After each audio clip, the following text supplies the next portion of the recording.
और उसके साथ बढ़िया वाली बिस्किट क्रैकर, उस जमाने में बढ़िया बिस्किट, गुड्डे अभी ताजा ताजा आया हुआ था उस जमाने में।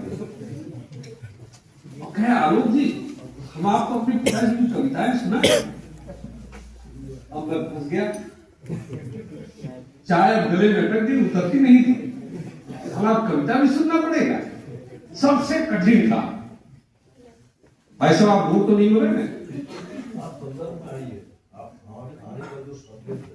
जी जी जी जी जी जी जी बहुत जी बहुत जी बहुत अच्छा। क्या शुभ नाम है आपका? मनोज रूबर्ड। अच्छा, बहुत बड़े आप कहानीकार और विद्वान लग रहे हैं। चलिए एक मिनट, ठीक है, मुद्दे पे मैं आता हूँ। बिना मुद्दे के मैं कोई बात करता ही नहीं हूँ, मगर वाइस चांसलर से कैसे बात किया जाए शायद इसका विवेक आपको नहीं है, तो सीख लीजिएगा। कभी आपको बुलाया किसने था? दोबारा इनको क्या बुलाइएगा मत इनको, है ना? एक बार आपको पब्लिकली कह रहा हूँ, इनको तमीज दीजिए किससे कैसे बात की जानी चाहिए।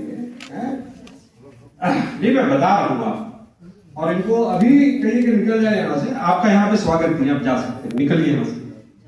हाँ निकलिए, आप यहाँ से जा सकते हैं। मुझे पूरा अधिकार है, आप जो भी हैं कहीं से भी आ रहे हैं, निकलिए आप यहाँ से। चलिए बाहर निकलिए, चलिए निकलिए बाहर यहाँ से।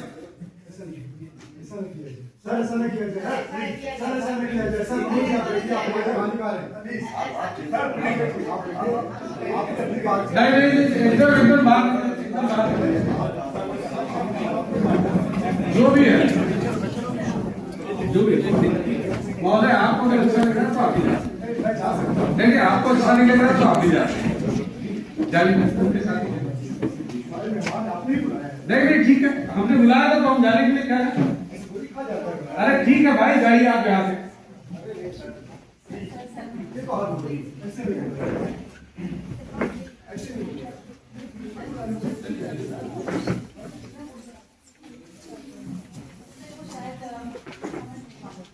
कहाँ से?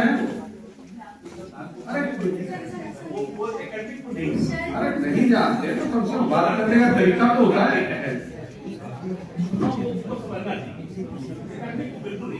कैसे बुलाया कैसे आप बुलाने में आपको देंगे, अभी चीजों को थोड़ी बता सकते। चलिए बैठिए।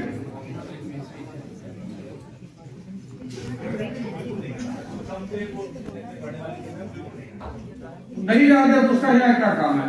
जो विश्वविद्यालय में आया हुआ है उसको विश्वविद्यालय की परंपरा को समझना पड़ेगा, ठीक है? नहीं समझता है तो हमारे आमंत्रित नहीं है। अगर गलती से आमंत्रित हो भी गए थे तो उनको यहाँ से राम राम करके जाने दे सकते। फिलहाल बात ये थी, चलिए मुद्दे पर हम आते हैं, क्योंकि उनको मैं काफी देर से देख रहा था कि वो बेचारे असहज महसूस कर रहे थे, और जो व्यक्ति असहज महसूस कर रहा है उसको यहाँ रुकने की कोई आवश्यकता नहीं। मजा नहीं आ रहा था उनके चेहरे पे, पीड़ा उनको कम पड़ता है। नहीं बहस ही मैं देख रहा था करीब 1 घंटे से, वो असहज ही महसूस कर रहे। मेरे वाले में नहीं, आप सभी के व्याख्यान में असहज महसूस कर रहे। तो जो आदमी असहज महसूस कर रहा है उसको यहाँ रहने की कोई आवश्यकता नहीं। तो फिलहाल हमारे भाई, अब आप लोग पुनः अपने पुराने उसमें आ जाए, तो हमको हमारे जो माननीय गुरुदेव थे उन्होंने कहा चलो हम तुमको अपने पिताजी की कविता सुनाते। हमने कहा ठीक है सर, चाय गले में लटकी पड़ी हुई है। तो उन्होंने पिताजी की कविता सुनानी शुरू की, और पिताजी की कविता का पहला लाइन था कि कुएं में से पानी निकाल रहे हैं, और पानी निकाल रहे हैं तो वो कह रहे हैं काहे को डोल में ढोलक था। ये कविता में उन्होंने पहली लाइन सुनाई, और लाइन ये थी, उसका भावार्थ